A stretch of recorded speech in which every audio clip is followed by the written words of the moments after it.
Hi, friends. Good morning. Welcome to your Language and Literacy Part 2 today. I'm happy to be back with you. The last few days, you've been working with Miss Ferreira, watching her videos.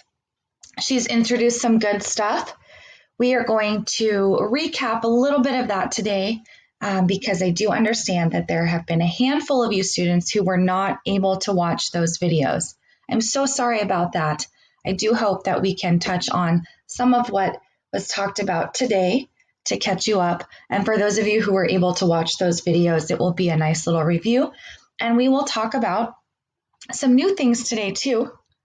So before we begin, as always, please grab your CJs and write the following in the language and literacy section under today's date. We're going to talk about verbs, and we're going to review plot, which is what Ms. Ferreira has been working on you with the last few days. And then we're going to talk about theme in a story. So please take a moment to do that.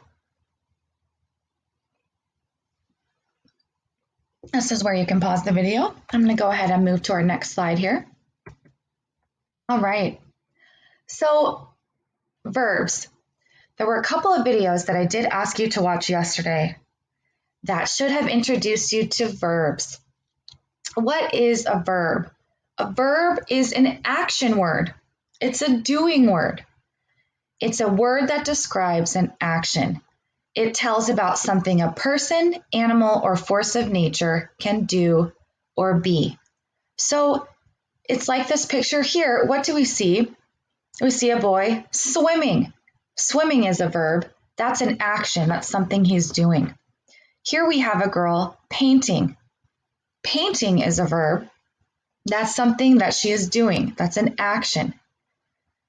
Here we have a boy on a bicycle. He's riding the bicycle. Riding is a verb because that's an action. That's something that he's doing.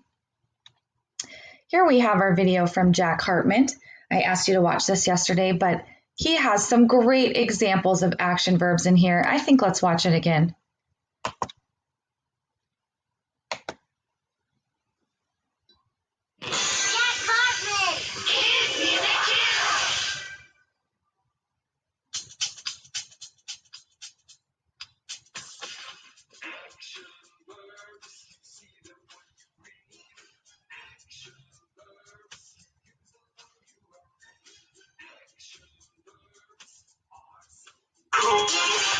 Action verbs make me want to move. Gallop, gallop is the word. Gallop, gallop is an action verb. Fly, fly is the word. Fly, fly is an action verb. Stomp, stomp is the word. Stomp, stomp is an action verb.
Okay. Jack Hartman has some good stuff.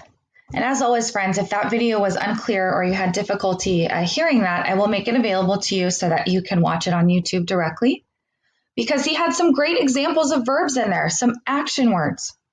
So now that we have all of those examples fresh in our head, I thought it would be neat to take a look back at some sentences that we've written, which used verbs, but we may not have even been aware of it at the time. So let's take a look at those and see if we recognize the verb. When do we use verbs? Where do we see them in sentences? I'm going to come back here. So, do you remember this slide from a week or so ago? We wrote the sentence, the kids carry pumpkins, because we were reviewing article and noun. What's a noun again? Let's remind ourselves. A noun is our person, place, thing, or sometimes animal. And our article is the word that comes before the noun. So I asked you to take a green marker and put a box around our article, which in this case was the word the. And then I said, let's underline in orange the nouns in the sentence. So we underlined kids because they're people, and we underlined pumpkins because it's a thing. What about this word in the middle, carry? We didn't do anything with that one. But now that we've learned a little bit more about verbs, can we recognize what carry is? What part of speech that word is? Yeah, it's a verb, isn't it? The kids are carrying pumpkins. Carry is an action word. It's something that you do. You physically pick up pumpkins and you carry them. That's an action word. So I am going to underline our verb in purple. Carry. Do you see that? Whoops. Wasn't quite a line, was it? Okay. So now, what if we go to another slide? Do you remember this one? We had the picture of a squid. And we were reviewing our article plus noun. I asked you to put a green box around the article. In this case, it was the letter A. It came before our noun, which was a squid, right? Because that's a thing, or we might consider it an animal as far as nouns go. So we have our article, which comes before the noun. We underlined our noun. We didn't do anything with the last word in the sentence, swims. But what do we know this word is now? It's a verb. Yeah, that's right. A squid swims. When you swim, that's an action. That's something you do. That's our verb in the sentence. So I'm going to underline swims in purple because now we recognize the part of speech that it is. It is a verb. So moving right along here, I believe Ms. Ferreira has started talking to you about what is a complete sentence. You've been reviewing sentences and helping her correct them using what we know about sentences. And in fact, let me come back over to this box here. Whoops. She has been using this checklist here to make sure that you know the structure of a sentence and everything we need to include. What's the first thing that we always do with a sentence? We start with a capital letter. Do we have that in this one? Yes. So we can check that off. Next, we make finger spaces. We see finger spaces in here, don't we? Yes. I can stretch out words. This is something that we are beginning to work on, not only in our language and literacy sessions here as we write sentences, but as we are doing our spelling analysis. We're learning to sound out words that we might not know. This is how we're going to read them. We're stretching them out. We are putting the sounds together. So yes, we can stretch out the words if we don't know them. I can spell the word wall words. Well, we're working on that now with our spelling analysis. Yes, so we're getting there. I believe we can almost check that box. And I can label my picture. That's what we've done here. We have labeled the picture so that a reader would know what they're looking at. A squid swims. That describes what's happening in the picture. Okay, so Ms. Ferreira had been reviewing with you all of the parts of a sentence that we know. Now we can come back here. So a complete sentence includes all of those things we checked off the list, but it follows a certain structure. It means it has to have these things in order to be a complete sentence. We have to have an article, a noun, and a verb put together. So let's look at some other examples here. Can we create a complete sentence together? Now that we know we need article, noun, and verb, let's see if we can create a sentence together. I'm going to come out of draw. All right. So here's my word bank over here, my word wall. There are 3 words: the, chomps, alligator. So let's see if we can put them in the correct box where they belong and create a sentence. All right, so first we need an article. Which one's our article? The. Yes, so we're going to start the. And next we need our noun. We have chomps and alligator. Well, a noun is a person, place, thing, or animal. Alligator is an animal, so that's our noun. And now we need our verb. That's an action word. Chomps happens to be the only one left, but we know it's correct because chomping, when you chomp something, that's an action. That's something you do, so that's our verb. Let's take a look at the sentence that we created. The alligator chomps. Should we come down here to our checklist and see if we have everything that we need in our complete sentence? So it says, I can start with a capital letter. Did we do that? Yes, here's a capital T at the beginning. I can make finger spaces. Well, in this case, yes, it happens to be spaced apart there. So we have that. I can stretch out the words. Maybe at home you're taking a look at these and you are sounding out alligator, right? We're going to start sounding out our words. If we're not there yet, that's okay. That's a part of what we will continue to work on this year. I can spell the word wall words. Maybe we're getting there. These are not spelling words that I expect you to know yet. We will get there. I can label my picture. Have we done that in this case? Here's a picture of an alligator. His mouth is chomping. I think we did that. And also, I can end my sentence with punctuation. Yes, we have done that. We included a period at the end of our sentence. That's our punctuation. So we did a great job on this one. Let's try another example. Let's make a complete sentence using these words here in our word wall and the structure that we know we need. We need an article, a noun, and then a verb. Here's our picture. Let's see. So the article we need is an. We learned that an is our article. And let's see, our noun is our person, place, thing, or animal. Elephant is definitely an animal. We're going to put that there. And do you notice, friends, we use the article an with elephant because elephant begins with E, which is a vowel. We use the article an instead of a when our noun starts with when our noun begins with a vowel. Okay. And finally, we have our verb, eats. Eats is definitely an action word. That's something you do. So here's our sentence. An elephant eats. Let's go to our checklist and see if we have everything we need. I can start with a capital letter. Yes, I see our capital A at the beginning of a sentence. I can make finger spaces. Also, yes, we have those spaces in there.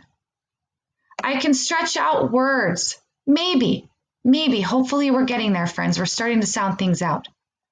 I can spell the word wall words. Again, this is something we're working on. I don't expect us to have that yet. I can label my picture. Have we done that? We have. This is a picture of an elephant eating.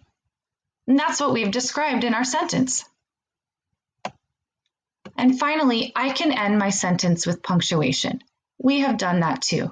We have a period at the end of our sentence. Great job. Let's do one more for practice. Okay. So here's our picture. This is what we're going to be labeling when we make our complete sentence. Let's look at our word wall words here. Let's see, what should I do with these over here? Which one is our article? It's A, that's another article we used. That's our word that comes before our noun. Which is our noun? Cooks or chef? It's chef, yeah, that's a person. And now our verb, cooks. That's what he's doing. That's our action word, our verb. A chef cooks. So now that we've created our sentence, let's make sure that we included everything we need. Does it start with a capital letter? It sure does. A is capital at the beginning of our sentence. Did we make finger spaces? We did. I can stretch out the words. Well, in this case, there are some things we haven't learned, so maybe not quite yet, but we're working on that. I can spell the word wall words. Again, maybe we're working on that. It's not something I expect you to have. I can label my picture. Yes, we did that. We described what is happening in this picture. A chef cooks. We have labeled that, so we have pointed out what the reader needs to know is going on. And I can end my sentence with punctuation. We did that too. We have our period at the end of our sentence. Good job, friends. Very nice work. Creating a complete sentence using the structure that we know we need. Article, noun, and verb.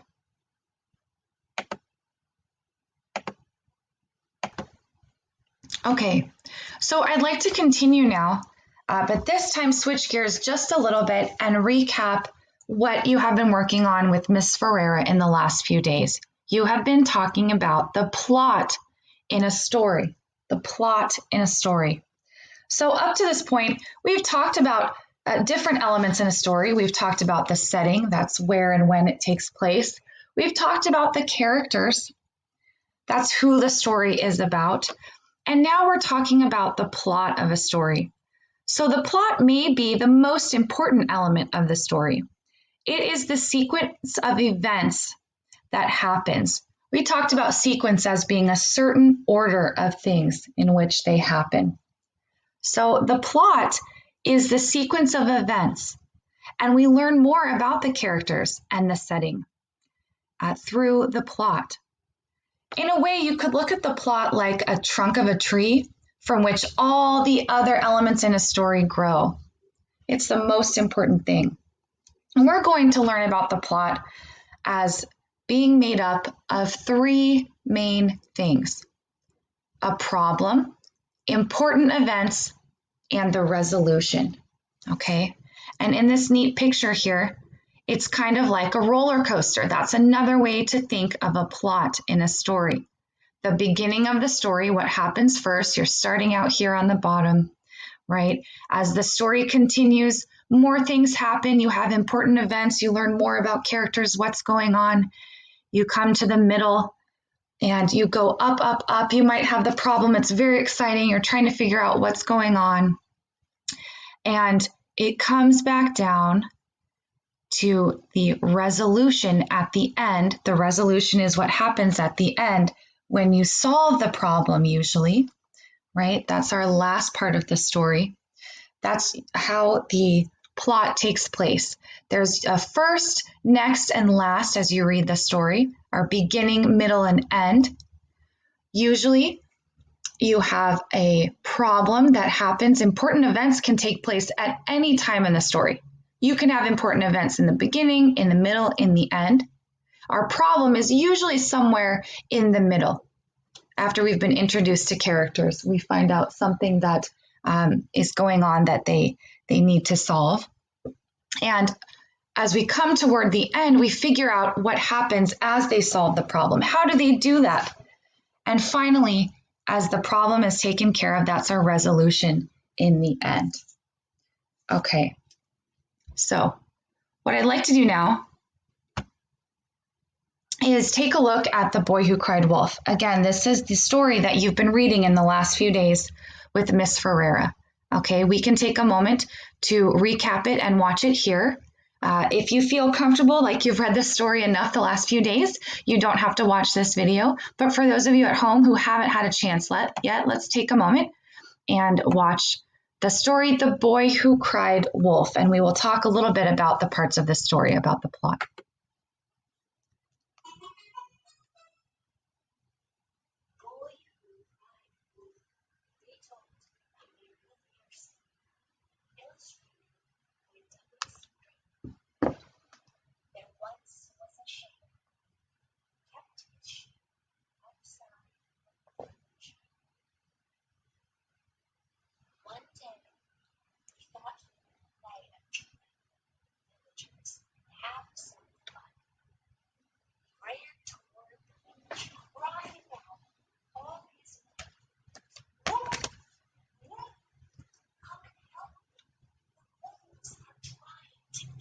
Sheep.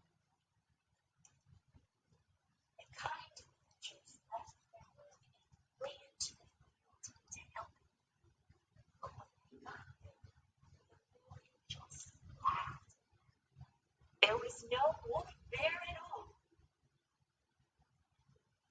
The villagers were confused and said, "Dear Lord, bless such tricks. This is not a laughing matter." "All right," said the boy, "I won't play that trick."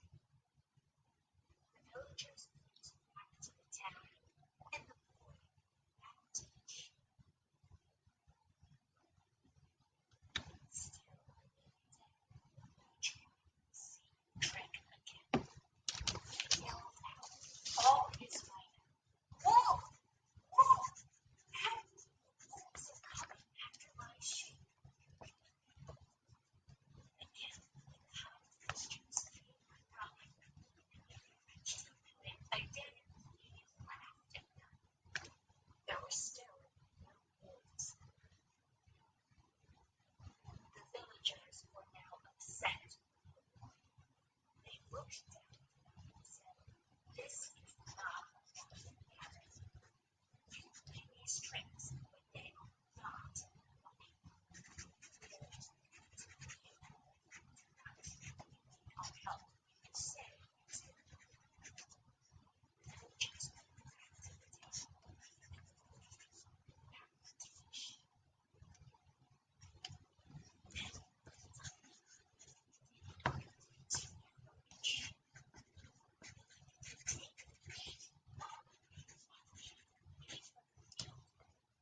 In a great fright, the boy ran for help. "Wolf! Wolf!" he screamed. "There truly is a wolf in my flock of sheep! Help!" The villagers heard him, but they thought it was another evil dream. No one paid any attention to the cry.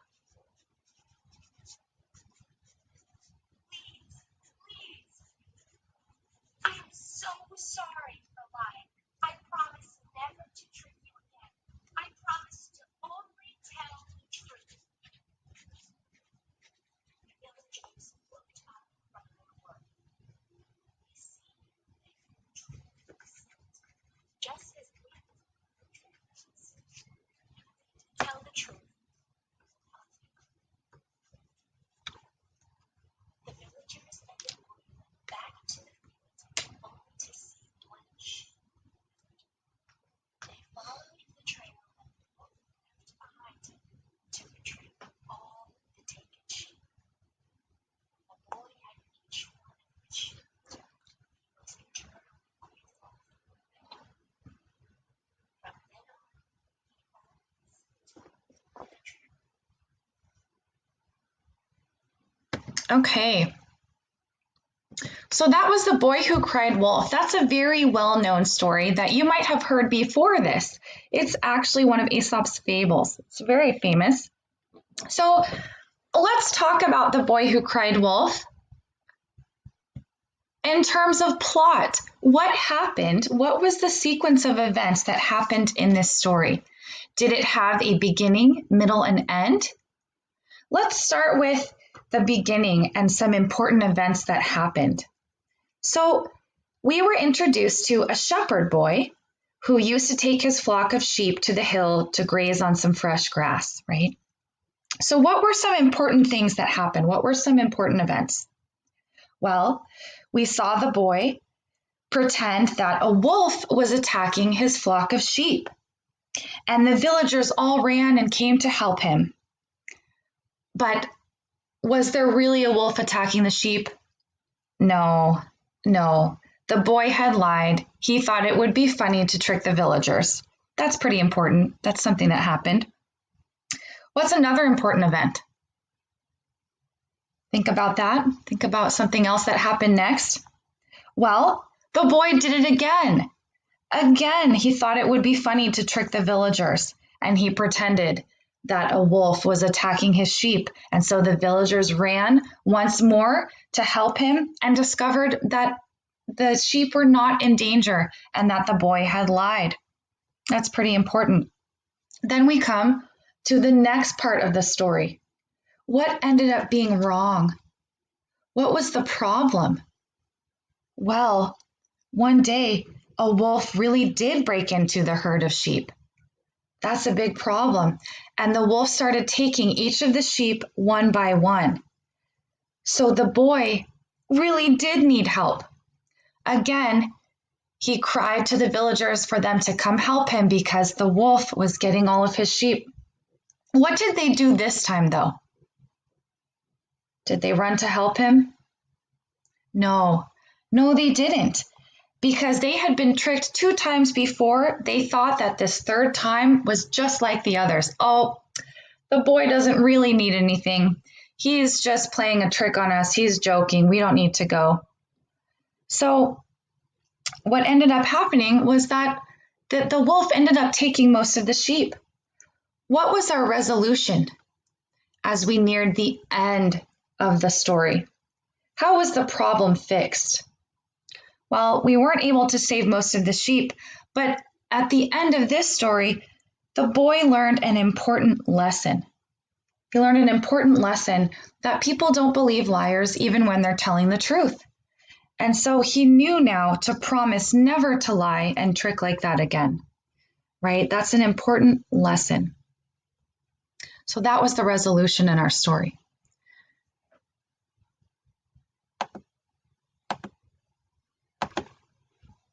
Okay, friends, so I'd like to switch gears just slightly. We're still going to be talking about The Boy Who Cried Wolf. We've had a chance to review plot and the 3 main parts of our plot. It is, we have the important events that happen, the problem, what's wrong, and then our resolution at the end, how the problem was fixed. But I'd like to talk about another element of the story, using The Boy Who Cried Wolf as a great example. Theme. What's a theme in a story? The theme is the message, moral, or lesson. It's like the heart of the story. So, The Boy Who Cried Wolf had several themes. Probably the most important one was the lesson that the boy learned at the end, right? That if you play a practical joke on someone, they won't believe you when something really bad happens. You will lose someone's trust. So it's important not to lie, right? Because people don't believe liars even when they're telling the truth. That's a very important lesson. So it also talked about themes of truth, responsibility, right? Taking care of the sheep. It was his responsibility to be in their care and make good decisions so nothing happened to them. All kinds of themes in The Boy Who Cried Wolf. What other themes might we come across in stories? Here are some common themes: friendship, courage, compassion, kindness, acceptance, the idea that we never give up, honesty, and responsibility.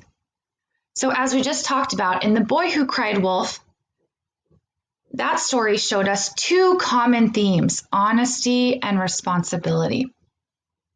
All right. So again, friends, just to recap here, we've introduced something new today, theme in a story. The theme is the message, moral, or lesson. It's the heart of the story.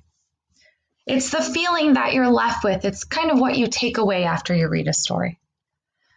All right, and I think at this point, I am not going to continue with the rest of it. I think let's pick up theme again tomorrow, and I will be back with you. So we will end our language and literacy part 2 here today. Great job. I look forward to seeing you in civics later, and I will be back with you tomorrow morning. Have a great afternoon, friends.